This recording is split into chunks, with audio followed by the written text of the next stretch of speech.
So that's how it all works. Now, some highlights about things that we have studied with Chandra. This, of course, is something that you're all familiar with, the Orion Nebula. That star there, Betelgeuse, is a red supergiant star. I'll get to that. But what's important to begin with here is this fuzzy part that you're probably all familiar with. Those who aren't familiar with it, that's the Orion Nebula. It's a nursery of very young stars. This is a zoomed-in picture taken from Hubble. It shows stars being formed and newly formed stars, all in the molecular cloud and dust that is collapsing to form these stars.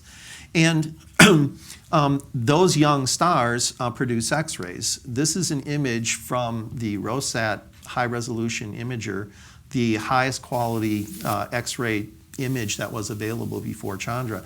And you can see that there's a lot of X-ray emission that coincides with that central set of stars and regions around it.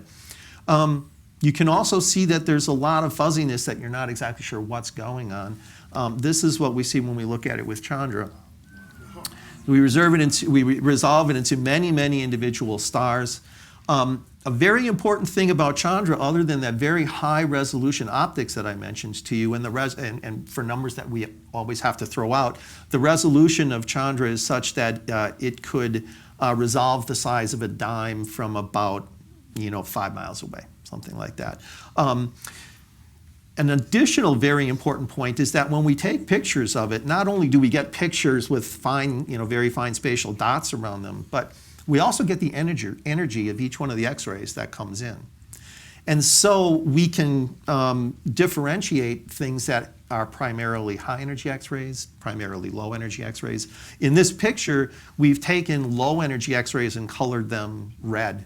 Medium energy ones green and high energy ones blue. And so you can see that we have some stars that are reddish, they're cooler stars, some that are medium energies in the green, and some of them that are blue that are really either really hot or they're absorbed, that they have a spectrum where the low energy X-rays have been absorbed out.